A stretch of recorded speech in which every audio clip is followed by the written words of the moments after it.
Andra Kiviča raidījums No Bullshit Experience kopā ar Andru Kiviču. Jaudīga saruna, konkrēti jautājumi un konkrētas atbildes. Un šis ir jaunās sezonas pirmais raidījums, kā mums ir absolūti īpašs viesis Rihards Krieviņš, cilvēks, kurš 27 gadus ir darbojies kā brīvprātīgais kapelāns dažādās Latvijas ieslodzījuma vietās un ir, kā viņš pats saka, visu mūžu laimīgs. Parunāsim par to, par ko šodien gribēju parunāt. Mēs sazinājāmies.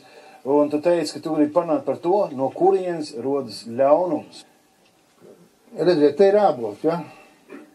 Nu, viņš jau te nenokrīt no debesīm, pareizi, ne? Viņš no, kā ir latvieši teica, ābols no ābeles tāli jau nekrīt, ne? Viņš no ābeles nokrīt. Tu un mēs esam no vecākiem nākuši. Ne jau no kaut kurienes. Un tātad tur ir tas sākums.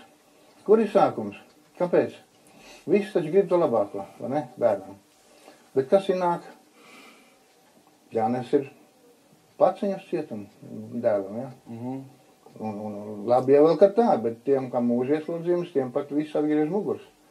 Neviens vairs neko nenes vispār. Ko dara, kur ir tā vienīgā kļūda, ko dara vecāki? Viņi grib bērnam, lai viņš paklausa. Vecāks. Nu, ko teiks, labi lieta, ne? Slikta lieta, Andri. Mēs gribam, lai viņš sakārto gultu, lai viņš tur izmazgā trauks, un mēs viņam visu parādam priekšā, kas viņam jādara. Nu, kā tu domā, viņam patīk tas? Protams, ka nē. Protams, ka nepatīk. Nu, viņš ir nelaimīgs. Viņš ir nelaimīgs, jo viņam kaut kas jādara tas, ko cits grib. Nevis to, ko viņš grib, ja? Nu, un ko tagad darīsim ar to bērnu, jā? Viņš izauga, viņš jau, viņam dusmas iekšā. Nu, es pastāstīšu vienu mazu epizodīt, Krievu armija vēl bija šeit, jā? Vienā pagrabā tur zaldāti nes kartupeļus. Kastēs saber iekšā un nes ārā uz mašīnu. Un majors tāds stāv, un es varu kaut kā tur tā kāds kristietis gadījās blakām tur. Un kas stāv koridoru vidū kaste, tukša kaste. Un viņa tam smagām kastēm visu laiku apiet riņķi tai kastē šitā. Es tam majoram saku, klausies, kas te notiek? Es saku, vai tad tu kas nevar pabīdīt malā? Viņš saka, nevar. Es saku, kāpēc? Nebija tāda pavēle. Saprot, jā? Saprot, jā. Cik dziļi tas ir, jā? Puikas 20 gadīgai, jā? Bez pavēles neko nedara. Nav pavēle, viņi iet riņķi jau visam smagam ar visu laiku. Un daudz visu laiku tur stundām. Kas notiek ar mazu bērniņu, ja mēs viņam gribam, lai viņš paklausīgs būtu? Mēs iemācām viņam klausīt pavēles. Tās ir bīstami. Viņš paaugst lielāks, viņš iziet uz ielas, viņš nav pieredzis neko citu, kā klausīt pavēles. Tagad nāk čaļi, kam ir jau kaut kas iekšā prātiņā, viņš saka, vai uzpīpēsim? Zālīt, foršu lietu, ne? Nē, pagaid. Mamma jau man neteica, lai to dara. Tā kāda mamma, viņš saka, mēs taču esam pieauguši. Viņš klausa pavēlu un paņem to cigareti. Viņš klausa pavēlu un paņem to glāzi, jo viņš ir pieredzis klausīt pavēlu. Redz, kur tā bedra, ja? Un ko tagad darīt? Un tagad lūdzu pierakstiet, cienītie, nevis paklausīt, bet domāt vajag iemācīt bērniem. Nevis paklausīt, bet domāt. Un tā ir liela atšķirība, ja? Tad šeit ir vēl viens plakātiņš. Nevis bagātam, bet laimīgam būtu vajag iemācīt bērniem. Paprast bērnam bieži, un cik vien var bieži, un vīrs sievai, un sieva vīram, vienu vārdu tikai, kā tu domā? Nevis dari to, vai dari šito, ja? Kā tu domā? Vai šodien vajadzētu zābaciņus uzģert, ārā lietas līst? Bērns saka, nevajag, mammīt, nevajag. Un tad nākošais pierakstiet, jā, to teikumu. Kāpēc tu tā domā? Bērniņ, jā? Un bērnam visu laiku smadzenes jākustina. Viņš nevar tā vienkārši apstāsties. Viņš nevar kaut ko klausīt, jo viņam nav atbildes. Viņam nav rīkojums. Viņam pašam jādod savs rīkojums ir. Un lūk, šie divi teikumi glābi pasauli. Kādēļ tu tā domā? Kā tu domā? Un kādēļ tu tā domā?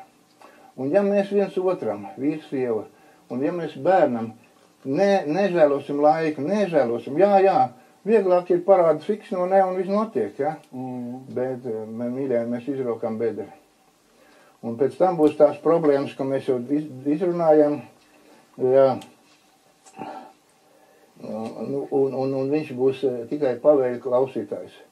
Un viņam būs viegli pierunāt, lai viņš paņem narkotikas, viņam būs viegli viņu pierunāt, viņš paņem cigareti. Ļoti viegli būs pierunāt viņam ar biedriem, ja? Bet ja viņam būs visu laiku galvā, kā tu domā? Tā, piedāvā cigareti, saka, kā es domāju? Saprotiet? Viņš noliek uz rokbremzēm uzreiz. Un tā jau cita bildi pavisam. Ja? Ot šīs divas lietas trūkst mums. Un beigās rezultātā viņš izvēl gudrs cilvēks, ja?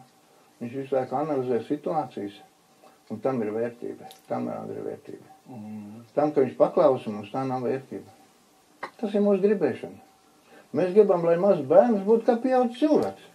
Mēs sakārtojam gultu, kas tad viņš nevar sakārtot? Var. Kas, ko tu gaidi? Kā tu vari pateikt, ka mans bērns iedzerdams vienu glāzīti vairāk negribēs dzert? Tu to vari garantēt? Bet pamatā, kur rodās ļaunums? Pamatā, ka mēs, diemžēl, dzīvojam debilā pasaulē.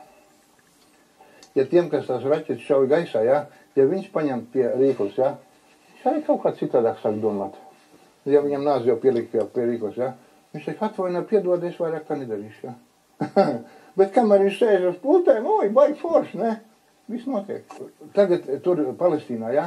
Cik daudz mājas ir nogrūvuši, ja? Visi postīgi. Ko tu esi iegūst tagad? Ko tu esi iegūst? Tur šaudams tās raķetes gaisā. Un Andri, un otrā pasaules karā 6 miljonus ebrejus sadedzināja krāsnīs. Vienkārši banāli likvidēja. Kam to var iestāstīt? Vai tas ir kaut kas saprotams? Tas nav saprotams. Ka mēs, diemžēl, dzīvojam debilā pasaulē. Es biju saņēmis ļoti labu dzīves sākumu. Un tas bija sākums ar Dievu, ar dziesmām, baznīcā, ar lūkšanām. Un tas bija manā sirdī iekšā. Un es gribēju šiem vīriem arī to padalīties. Es izmantošu šo Dievu dotās iespējas, kas Bībelē mums ir pasniegts. Un es esmu iegūs kolosāls rezultāts. Ziņā vairākas reizes es šodien sarunā visu laiku uztērs to, ka tev galvenais, lai tu esi laimīgs. Ir tieši tā. Jā. Bet tu taču investē savā laimē. Ja tev bez bērns cietumā jau uz mūžu ieslodzītais, tu būsi laimīgs pēc tā. Nu, nē. Tu teici, es Rikārd būtu darījis tā, kā tu teici. Es būtu darījis no rīt līdz vakaram, bet mans bērns būtu ar mani kopā. Nu, tu saproti, kur ir loģika. Te nav jātaupa šito ar mums. Šeit nav jātaupa. Es varu tikai darīt to, kas dara man laimīgu. Un ja es būšu laimīgs, tad es arī tevi darīšu laimīgu. Un ja es nebūšu nelaimīgs, tad tu arī būsi nelaimīgs, jo es tev prasīšu naudu uz ielas. Labi, mīļie draugi, šodien pie mums ciemos bija kapelāns, kurš 27 gadus pilnīgi brīvprātīgi, nesaņemot nekādu atlīdzību, darbojās Latvijas ieslodzījuma vietās. Paldies, Rikārd, ka varētu atnākt, visam bija parunāt.